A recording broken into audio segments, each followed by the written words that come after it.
গাড়ি বাড়ি দালান কোঠা সহায় সম্পদ বন্ধু বান্ধব এইসব কিছু আসল না। ইমানের খাতিরে যারা বন্ধুত্ব অর্জন করবে বন্ধু হবে, এরাই প্রকৃত বন্ধু।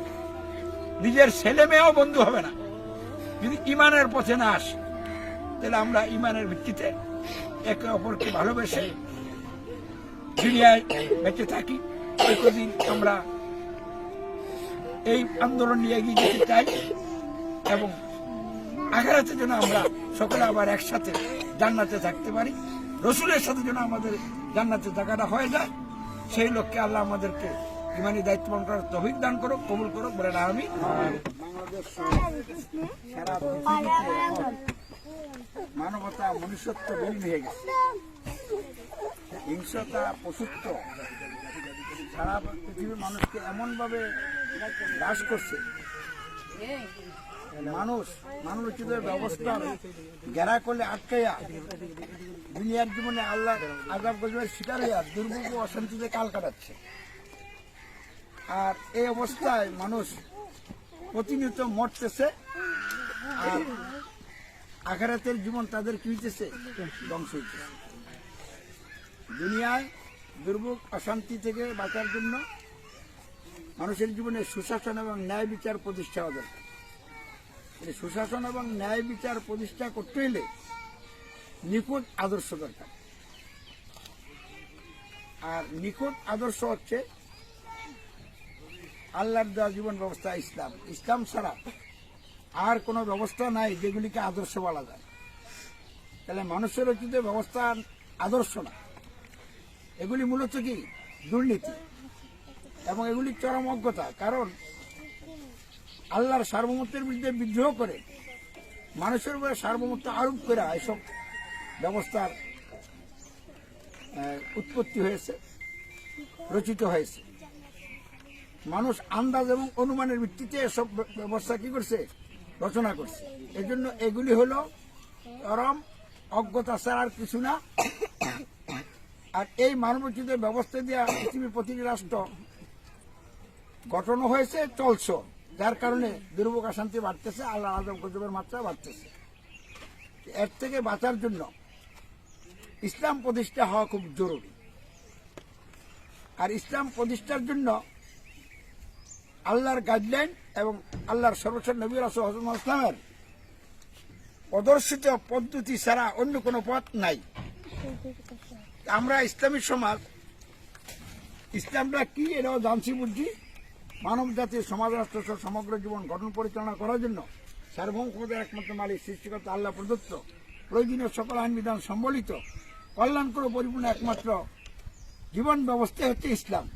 এই ইসলামের মূল বিষয় হচ্ছে আল্লাহর প্রতি ঈমান।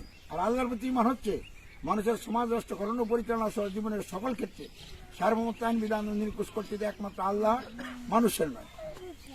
এবং এর ফলশ্রুতি হচ্ছে মানুষের সমাজ রাষ্ট্র গঠন ও পরিচালনা সহ জীবনের সকল ক্ষেত্রে দাসত্ব আইনের আনুগত্য উপাসনা একমাত্র আল্লাহর, অন্য কারো নয়। এবং এর বাস্তবায়ন হচ্ছে মানুষের সমাজ রাষ্ট্র গঠন ও পরিচালনা সহ জীবনের সকল ক্ষেত্রে শর্তহীন আনুগত্য, অর্থাৎ শর্তহীন অনুসরণ অনুকরণ একমাত্র হযরত মুহাম্মদ সাল্লাল্লাহু আলাইহি ওয়াসাল্লামের, অন্য কারো নয়। এই বিষয়গুলির ভিত্তিতে আল্লাহর দেওয়া কল্যাণকর পরিপূর্ণ একমাত্র জীবন ব্যবস্থা ইসলামের আইন বিধান দিয়ে যদি সমাজ রাষ্ট্র গঠন এবং পরিচালনা করা হয়, আল্লাহর সার্বভৌমত্বের ভিত্তিতে তার আইন বিধানের প্রতিনিধিত্বকারী আমিরের নেতৃত্বে, তাহলেই মানুষের জীবনে সুশাসন এবং ন্যায় বিচার প্রতিষ্ঠা হবে, মানুষের সকল অধিকার আদায় এবং সংরক্ষণ হবে। আর যারা ঈমান ইসলামের পথে ইসলাম জেনে বুঝে গ্রহণ করবে, ইসলামের মৌলিক বিষয়গুলির ভিত্তিতে জীবন গঠন পরিচালনা করবে, তার আখিরাতেও জাহান্নামের আগুন থেকে রক্ষা পাবে। তা আমরা দুনিয়া সুখে শান্তিতে থাকতে চাই, আখিরাতেও জাহান্নাম থেকে বাঁচতে চাই। আর দুনিয়ার সুখে শান্তিতে এবং আখিরাতের জাহান্নাম থেকে বাঁচতে হইলে আল্লাহর সার্বভৌমত্বের ভিত্তিতে তারই সর্বোচ্চ নবী রাসূল সাল্লাল্লাহু প্রদর্শিত পদ্ধতিতে ইসলাম প্রতিষ্ঠার চূড়ান্ত চেষ্টা করতে হবে নিজেদের জানমাল কুরবানির মাধ্যমে। আমরা বাংলাদেশে বসবাস করি। বাংলাদেশের প্রতিটি সেক্টরে দুর্নীতি এমনভাবে ঢুকেছে, দুর্নীতি আর দুর্নীতি। দুর্নীতির রাহগ্রাসে দেশের মানুষ, জাতির মানুষ নিমজ্জিত হয়ে আছে। এই দেশে আমরা দীর্ঘ দিন পর্যন্ত ইমান ইসলামের দাওয়াত দিয়ে যাইতেছি। বহু লোক দাওয়াত কবুল করেছে, অনেকে এটার সমর্থনে আসছে, আর বিরোধিতা করার মানসিকতা যাদের ছিল তারা অনেকে এখন বিরোধিতা না করে সমর্থন করে চলছে। এতে বোঝা যায় বাংলাদেশে ইসলাম কায়েমের একটা অনুকূল পরিবেশ বিরাজ করছে। এই প্রেক্ষাপটে আমরা রাজধানী ঢাকায় ডিসেম্বর মাসে শান্তিপূর্ণ এবং আলোড়নকারী একটা কর্মসূচি গ্রহণ করেছি, এবং সেই কর্মসূচি বাস্তবায়নের জন্য রাজধানী ঢাকার বিভিন্ন অফিস থেকে আমাদের ভাইয়েরা কাজ করতেছে, এবং নতুন করে আমরা পল্টনে একটা অফিস দিয়েছি, যে অফিসে আমি থেকে আন্দোলনকে পরিচালনা করব।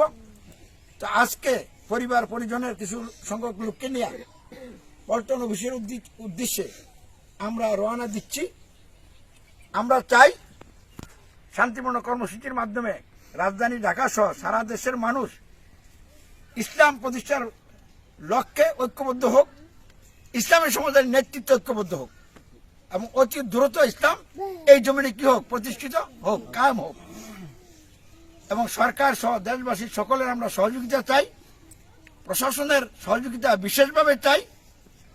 দলমত নির্বিশেষে সকলের সমর্থন এবং সহযোগিতা নিয়ে শান্তিপূর্ণ কর্মসূচির মাধ্যমে আল্লাহর বিশেষ সাহায্য মদত নিয়ে আমরা ইসলাম কায়েমের লক্ষ্যে চূড়ান্ত পদক্ষেপ নিয়ে হয়তো শাহাদত, অন্যথা ইসলাম প্রতিষ্ঠার রাস্তা তৈরি হয়ে যাবে, সেই চিন্তা এবং চেতনা নিয়ে আমরা যাচ্ছি। যদি আল্লাহ আমাদের কারো শাহাদত কবুল করে তাহলে তারা শহীদ হবে, আর যদি আল্লাহ কারো শাহাদত এই মুহূর্তে কবুল না করে, যাদেরকে দিয়ে আল্লাহ দিন কায়েম করতে তারা বেঁচে থাকবে। কারণ আমি বেঁচে থাকবো কিনা তাও জানি না, কে বাঁচবে কে মরবে এই ব্যাপারে আমাদের কোনো চিন্তা নাই। যার জন্য আল্লাহ শাহাদত কবুল করবেন সেই শাহাদত বরণ করবে, আর কিছু লোকের শাহাদত বরণ সারাদিন কায়েম হয় না। তা আমি এবং আমার কিছু বন্ধু যারা ইতিমধ্যে নাম দিচ্ছেন সর্বোচ্চ ত্যাগ স্বীকার করবেন, এবং যত রকমের বাধা বিপত্তি আসুক না কেন মাঠ ছাড়বেন না, আমার সাথে থাকবেন। যদি চতুর্মুখ থেকে আমাদের উপরে ইবলিসের চক্রান্তের কারণে বিরোধিতার ঝড় তোমানো শুরু হয়, আমরা নিয়ত রাখছি যে আমরা ধরবো না, পলাবো না, আমরা ইমানের উপরে প্রতিষ্ঠিত থেকে আল্লাহর সাহায্য কামনা করতে থাকবো। আল্লাহর যদি বিশেষ ফায়সালা হয়ে যায় তাহলে দিন কায়েম হয়ে যাবে, আর যদি দিন কায়েম আল্লাহ এই মুহূর্তে না চান, আমাদেরকে এই জন্য কবুল না করেন, হবে না। তবে একটা বিশেষ ঘটনা ঘটে গেলে পরবর্তী লোক যদি এর থেকে চেতনা লাভ করতে পারে, এটা একটা বিজয়। এই জন্য আল্লাহ শাহাদতকে বিজয় বলছেন, আর দিন কায়েম হইলে এটাও কি বিজয়। আমরা বিজয় অর্জন করতে চাই শাহাদতের মাধ্যমে কিংবা ইসলাম প্রতিষ্ঠার মাধ্যমে। আল্লাহ আমাদেরকে এই লক্ষ্যে কবুল করে বলেন আমি। যার প্রতি সকলকে সালাম জানাচ্ছি, সকলের জন্য আমি দোয়া করছি এবং সকলের কাছে দোয়া চাচ্ছি। আল্লাহ যেন আমাদের পরিকল্পনাটা কবুল করেন এবং প্রয়োজনীয় সকল বিষয় আল্লাহ বিশেষ ব্যবস্থার মাধ্যমে পূরণ করে দেন। অর্থ, সময়, মেধা, বুদ্ধি, দিন কায়েমের জন্য উপযুক্ত লোক, এই সবগুলির জন্য আল্লাহ তার বিশেষ পরিকল্পনার মাধ্যমে আমাদের জন্য জোগাড় করে দেন। আমাদেরকে ইমানের সর্বোচ্চ মানে নিয়ে যান, দিন কায়েমের লক্ষ্যে কবুল করেন। এই বিষয়ে আপনাদেরকে যাওয়ার মুহূর্তে বলে আমি এখন গাড়িতে উঠব। সকলকে ইমানের উপরে মহব্বত থাকতে হবে। ইমানের চেয়ে বড় কোনো জিনিস নাই।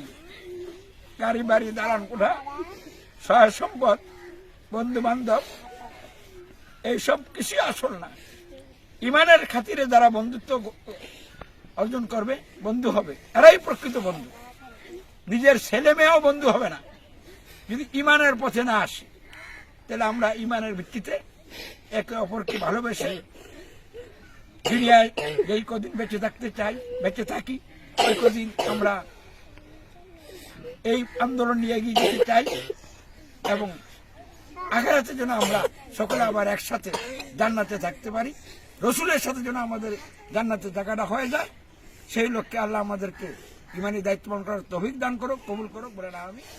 যাই হোক, আজকে এইটুকুই রাখলাম, পরে ইনশাআল্লাহ কথা হবে।